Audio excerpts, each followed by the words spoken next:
ओम साई राम। मैं बसंती साई पूजा चैनल के साई के सभी भक्तों का हार्दिक स्वागत करती हूँ। आज मैं बाबा धरती पर आने से पहले ईश्वर से क्या मांगा के बारे में कुछ अनमोल बातें बताना चाहती हूँ। जैसे कि हम सब जानते हैं, शिरडी के साईं बाबा एक महान संत ही नहीं बल्कि एक महान तपस्वी भी हैं। एक बार की बात थी जब बाबा की घोर तपस्या से प्रसन्न होकर ईश्वर ने बाबा से कहा, जो वर मांगना चाहते हो मांगो, मैं देने के लिए तैयार हूँ। बाबा ने कहा, मैं तुम्हारी भक्ति और दर्शन के सिवाय कुछ भी नहीं चाहता। यही लालसा मुझे आप तक खींच लाती है। ईश्वर ने कहा, ये उत्तर तो तुम हमेशा ही देते हो, पर आज तुम्हारी पुकार में भक्ति का परमानंद का स्वर सुनाई नहीं दिया। मुझे एक दुखी आत्मा की पीड़ा की स्वर सुनाई दी। मुझे लगा मेरा भक्त कष्ट में है, इसीलिए मैंने तुमसे वर मांगने की आग्रह की है। वत्स, बाबा ने कहा, यह सत्य है प्रभु, आपने ठीक ही सुना। मैं वर मांगने ही आया हूँ, पर मैं अपने लिए नहीं मांगना चाहता हूँ। ईश्वर ने पूछा, फिर किसके लिए मांगने आया हो? बाबा ने कहा, पृथ्वीलोक के वासियों के लिए और मृत्युलोक के जीवों के लिए। ईश्वर ने कहा, पृथ्वीलोक की क्या समस्याएं हैं? बाबा ने कहा, प्रभु आप तो स्वयं सब जानते हैं, फिर भी आप पूछ रहे हैं तो सुनिए। मृत्युलोक के लोग बहुत दुखी हैं। वहाँ के वासी अधर्म, पाप, घृणा, क्रूरता के महान सागर के भयंकर लहरों में गोते खा रहे हैं। बड़े दुखी हैं, बड़ी पीड़ा सह रहे हैं।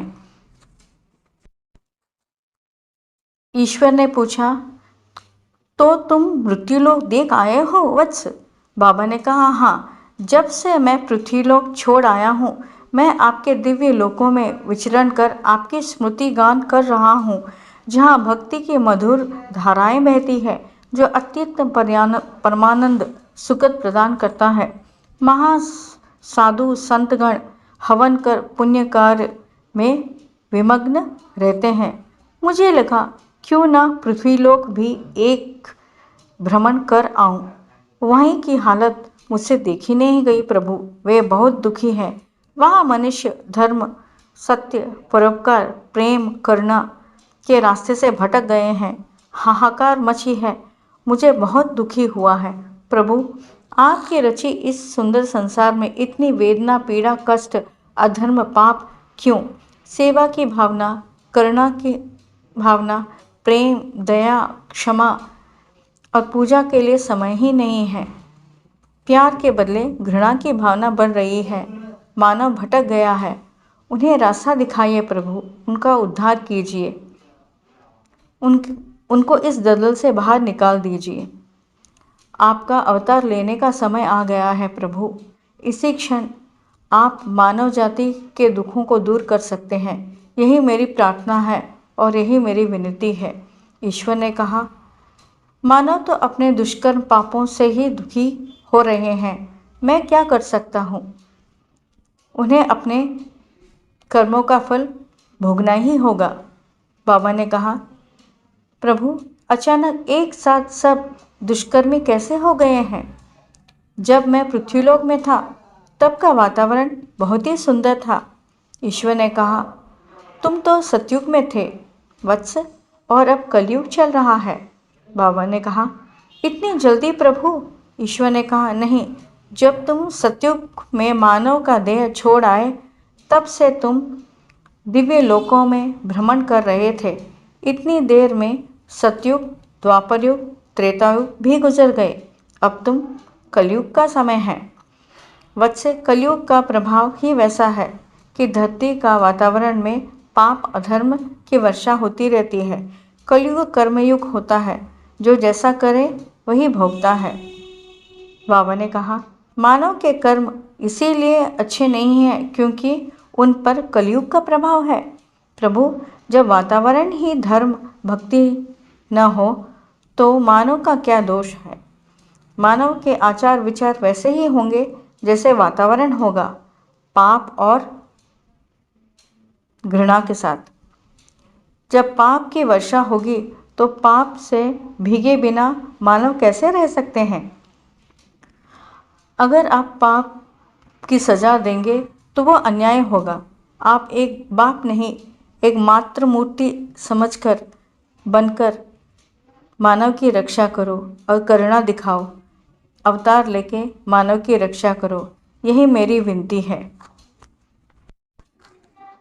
ईश्वर बाबा के भावों से प्रसन्न होकर कहा, मेरे स्थान पर तुम मृत्युलोक चले जाओ और एक करुणा का अवतार लेकर संसार के सारे दुखों को दूर करो। सारे संसार का भ्रमण करो और सबके दुख दूर करो। बाबा ने कहा, ये भ्रमण करते करते मेरी आयु तो घट ही जाएगी। ईश्वर ने कहा, चिंता मत करो, पूरा संसार तुम्हारे ही पास चल के आएगा। बाबा ने कहा, कहाँ प्रभु? सुनो, एक छोटा सा गांव शिरडी, वहीं तुम रहोगे। बाबा ने कहा, वहीं क्यों? क्योंकि वह एक भूमि एक महान तपोभूमि है, जहाँ 5-10 हजार साल पहले तुमने घोर तपस्या की। वहीं पर एक गुफा पर तुम्हारे गुरुदेव की 4 ज्योतियाँ जल रही हैं। वही तुम्हारा कर्मस्थल है। दुनिया के सारे दुखी लोग तुम्हारी मदद के लिए आएंगे। तुम्हारा शरीर छोड़ने के बाद भी तुम्हारे नाम लेते ही पूरे कष्ट दूर हो जाएंगे, पूरे सपने पूरे हो जाएंगे। तुम मुझे साई करके पुकारते हो ना, तो लोग तुम्हें साई करके ही पुकारेंगे धरती पर। अब मैं तुम्हें सारी चमत्कारी शक्तियाँ प्रदान करता हूँ। तुम जो चाहोगे वैसा ही होगा और जो चाहोगे वही होगा। बाबा ने कहा, एक भक्त को चमत्कारी शक्तियों की क्या आवश्यकता है? ईश्वर ने कहा, आवश्यकता है। धरती लोक में मानव केवल चमत्कार से ही प्रसन्न होते हैं। लो, शक्तियाँ ग्रहण करो।